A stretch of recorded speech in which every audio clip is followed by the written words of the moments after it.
Assalamualaikum warahmatullahi wabarakatuh. Perkenalkan, nama saya Fana Natalia Haryana dengan NIM 192231008. Pada kesempatan kali ini saya akan mempresentasikan hasil review laporan metode neraca bahan makanan pada tingkat nasional.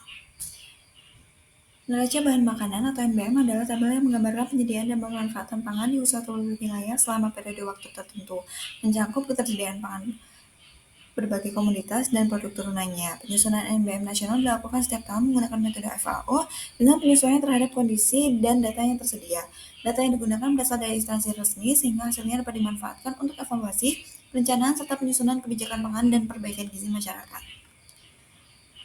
Berikut adalah laporan yang saya ambil, yaitu berjudul Neraca Bahan Makanan Indonesia dengan laporan dasar Direktorat Ketersediaan Pangan dan Pangan Nasional tahun 2024, tahun periode 2022 sampai 2024. Untuk tujuannya, ini untuk menyediakan gambaran menyeluruh mengenai penyediaan, penggunaan, dan ketersediaan pangan di Indonesia selama 1 tahun. Fokus utamanya adalah menghitung jumlah pangan yang tersedia untuk konsumsi dalam satuan kilogram kapita per tahun atau gram kapita per hari, serta menghitung kandungan energi, protein, lemak, dan ketersediaan tersebut.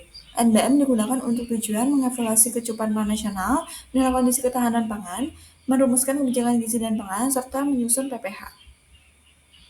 Metode yang digunakan adalah neraca bahan makanan berdasarkan standar FAO. Pendekatannya bersifat makro, menggunakan data sekunder nasional atau dipublikasikan.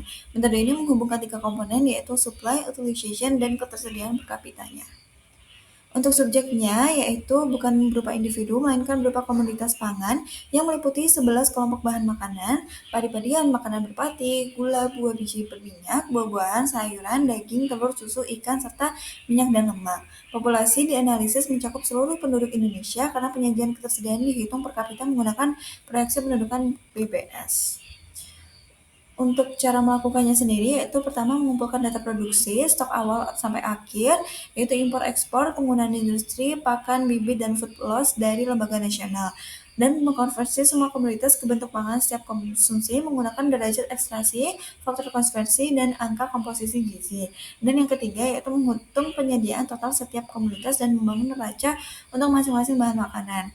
Analisis datanya dilakukan secara deskriptif dengan menganalisis tren ketersediaan energi, protein, dan lemak dan nasional, membandingkan antara tahun per tahun, membandingkan dengan rekomendasi BNPB, menilai kontribusi tiap kelompok pangan terhadap energi, protein, dan lemak, dan menghitung skor PPH. Analisis juga dilakukan secara regional atau provinsi untuk melihat variasi ketersediaan pangan di berbagai daerah.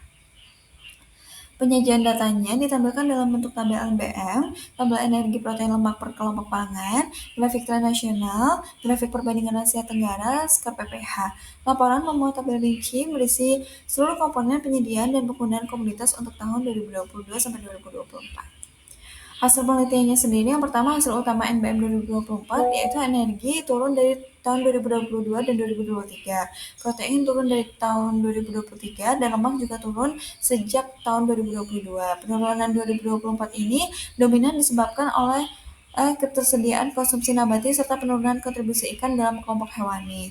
Yang kedua itu sumber energi, protein, dan lemak. Energinya masih didominasi oleh padi-padian, sedangkan proteinnya sendiri didominasi oleh pangan nabati terutama padi-padian dan kacang-kacangan, dan lemak didominasi minyak dan lemak nabati.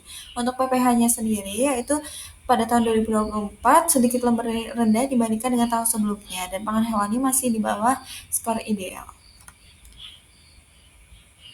Kelebihannya sendiri, yang pertama menggambarkan situasi pangan nasional secara komprehensif dan makro. Yang kedua, menggunakan data resmi lintas kementerian sehingga kredibel. Yang ketiga, mencakup seluruh bahan makanan pokok dan turunannya. Keempat, menyediakan gambaran nasional dan regional. Dan yang kelima, menghasilkan indikator strategis untuk kebijakan, yaitu bentuk AKE, AKP, dan PPH. Sedangkan kekurangannya sendiri yaitu data mencerminkan konsumsi aktual rumah tangga, melainkan hanya ketersediaan. Tidak menghitung variasi konsumsi individu.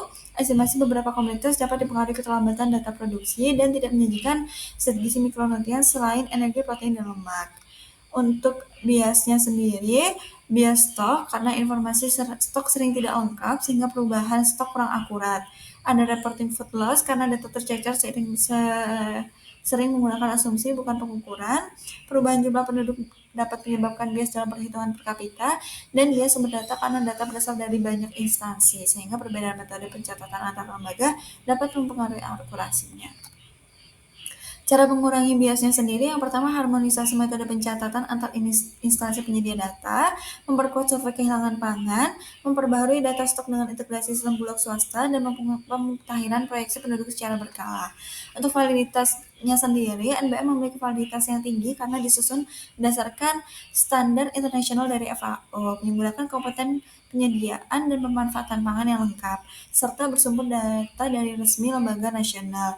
FAO juga menegaskan bahwa NBM merupakan alat makro yang valid untuk menggambarkan total penyediaan pangan suatu negara dan menunjukkan struktur kontribusi kelompok pangan, sehingga sangat relevan layak digunakan dalam penyusunan kebijakan serta analisis ketahanan pangan.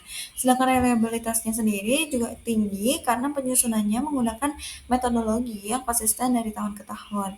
Data diperbarui secara berkala dengan status ketersediaan yang jelas, serta menunjukkan pola tren yang stabil dan konsisten antar tahun sehingga meningkatkan kepercayaan terhadap hasil dan interpretasinya.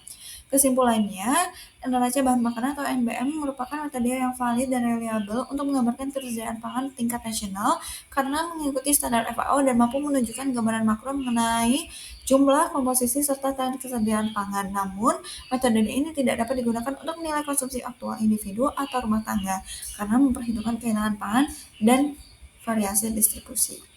Sekian yang dapat saya sampaikan. Mohon maaf apabila ada salah katanya. Wassalamualaikum warahmatullahi wabarakatuh.